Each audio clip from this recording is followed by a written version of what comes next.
Hello, मेरा नाम सोहेल सकदा है और ये सेकंड पार्ट है how to do a pre wedding shoot का। फर्स्ट पार्ट में हमने बेसिकली डिस्कस किया था कि एक प्री वेडिंग शूट को प्लान कैसे करना है, आपके कॉस्ट्यूम्स किस तरीके से डिसाइड करने हैं, स्क्रिप्टिंग कैसे करनी है, क्लाइंट का जो रिक्वायरमेंट है, उनकी जो थिंकिंग है वो कैसे अंडरस्टैंड करना है, थीम किस तरीके से डिसाइड करना है, ये सारी चीज़ों को किस तरीके से प्लान करना है और प्रिपेयर करना है, वो सारी चीज़ों का हमने डिस्कशन किया था फर्स्ट वीडियो में।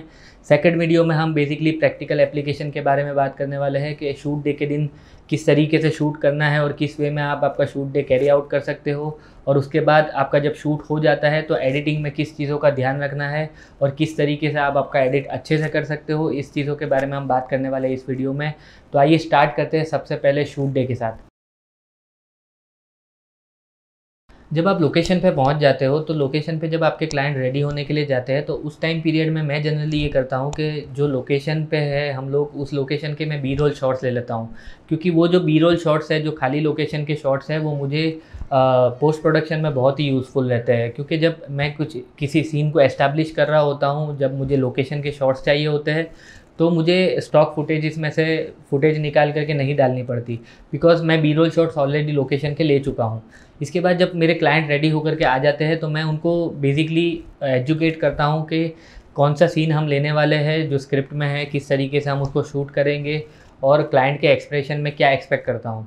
क्योंकि हमारे जो क्लाइंट्स हैं वो बेसिकली एमेचर्स हैं, उनके लिए शूट करना रोज़ का काम नहीं है और वो प्रोफेशनल एक्टर्स नहीं है। ये चीज़ को समझना इसलिए ज़रूरी है क्योंकि अगर आप उनको सिर्फ डायरेक्शन दे करके शूट स्टार्ट कर दोगे तो हो सकता है कि वो अपने बेस्ट एक्सप्रेशंस, बेस्ट एक्ट वगैरह नहीं कर पाए। तो हमेशा ध्यान दीजिए कि आपके जब क्लाइंट फील्ड के ऊपर आते हैं तो पहले उनको एक बार ब्रीफ कर दीजिए कि हम क्या शूट करने वाले हैं। जो शूट आपने प्लान किया हुआ है, जो स्क्रिप्ट आपने लिखी हुई है, उसके अकॉर्डिंग ही शूट को करें और उसके अकॉर्डिंग ही आपका आगे का दिन बढ़ाए। अगर आप आपके क्लाइंट से चाहते हो कि वो बेस्ट एक्ट कर पाए, बेस्ट तरीके से आपको आउटपुट दे पाए, तो आपको उनको एजुकेट करना बहुत ज़्यादा ज़रूरी है। दूसरी चीज़ जो बहुत इंपॉर्टेंट है वो ये है कि क्लाइंट के एक्सप्रेशन और बॉडी लैंग्वेज।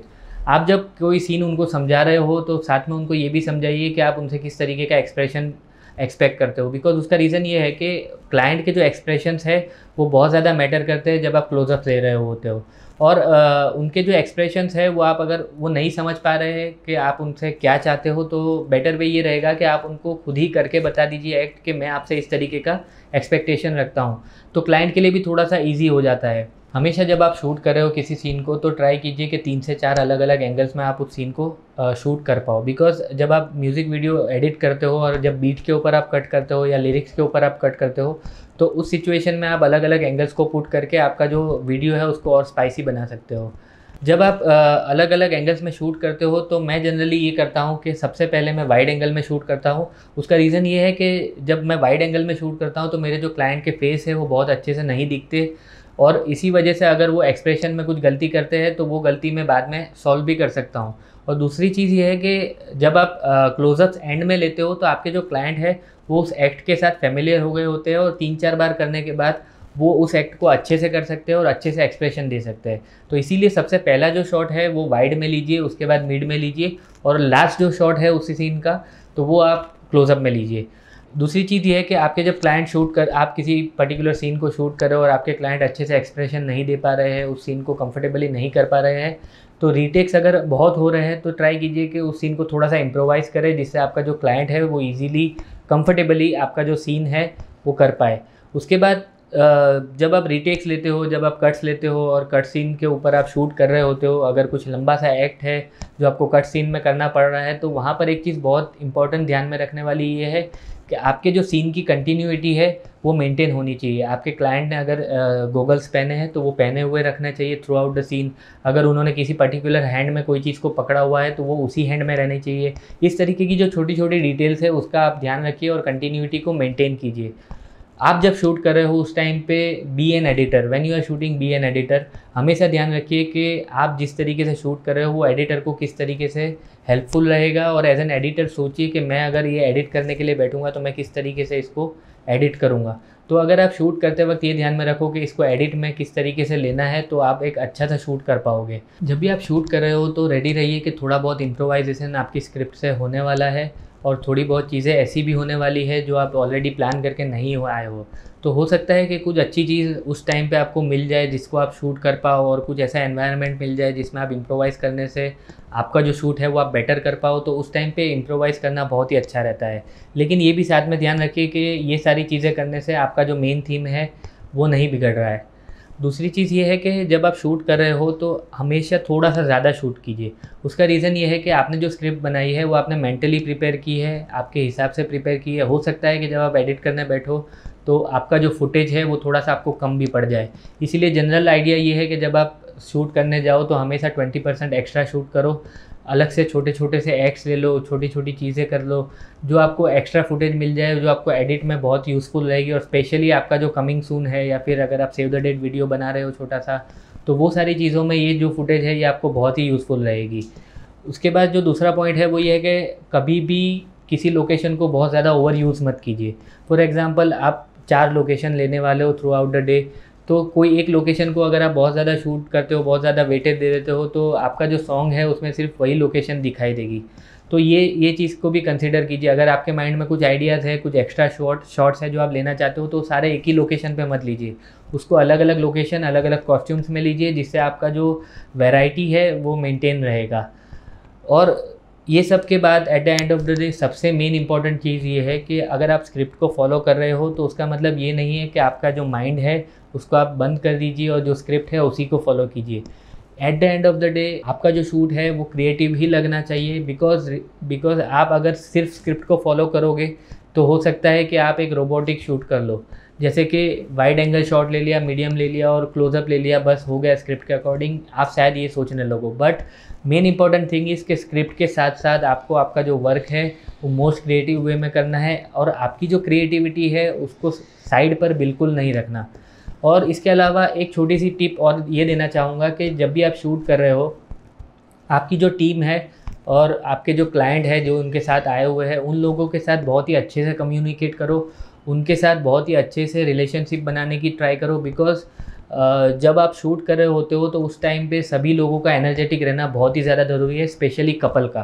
तो जब आपके साथ आपका कपल हो तो उनके साथ थोड़ा सा फ्रेंडली रहिए, उनके साथ मस्ती मजाक कीजिए, जिससे उनका जो मूड है वो बहुत ही अच्छा रहे और जो एक्सप्रेशन है वो अच्छे से दे पाए। बिकॉज़ शूट जो है वो बहुत ही लंबा होता है।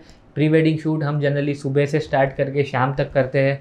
तो इस केस में जो आपके क्लाइंट है वो हो सकता है कि पूरे दिन की थकान के हिसाब से शायद एक्सप्रेशंस ना दे पाए और अच्छे से एक्ट ना कर पाए। तो ये सारी चीज़ों को कोप करने के लिए आप हमेशा ट्राई कीजिए कि आपके जो क्लाइंट है उनके साथ मस्ती मजाक करते रहे, उनकी जो एनर्जी है वो मेंटेन करते रहे, और उनके साथ जो बिहेवियर है आपका और आपकी टीम का वो अच्छा रखे, ताकि उनका भी जो दिन है वो अच्छा निकले और उनका जो एक्सपीरियंस है आपके साथ वो बहुत ही अच्छा जाए।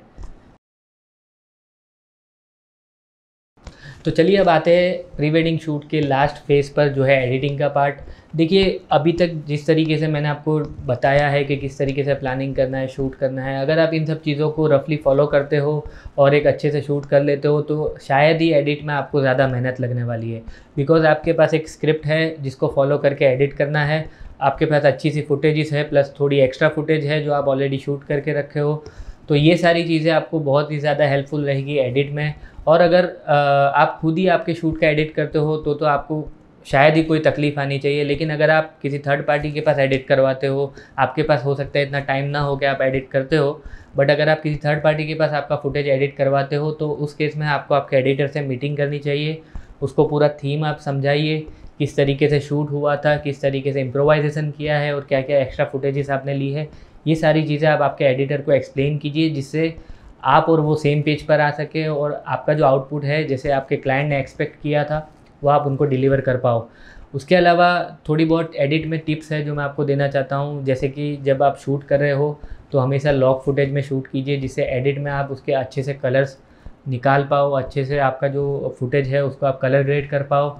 और दूसरी चीज़ ये है कि जब आप कमिंग सून या फिर सेव द डेट वीडियो आपके क्लाइंट को देते हो तो उस वीडियो के अंदर ट्राई कीजिए कि सारी फुटेजेस का यूटिलाइजेशन ना करें, क्योंकि जो हम शूट करते हैं उसमें से 20% ही फुटेज जो होती है वो बहुत ही मैजिकल होती है और मेक श्योर कि वो 20% फुटेज आप सेव द डेट में या कमिंग सून वीडियो में यूटिलाइज़ ना कर दो, क्योंकि आपकी जो वीडियो का मेन चार्म है वो सारा सब कुछ आप पहले से ही अगर बता दोगे तो आपका जो मेन वीडियो है हो सकता है आपके क्लाइंट को बाद में उतना पसंद ना आए।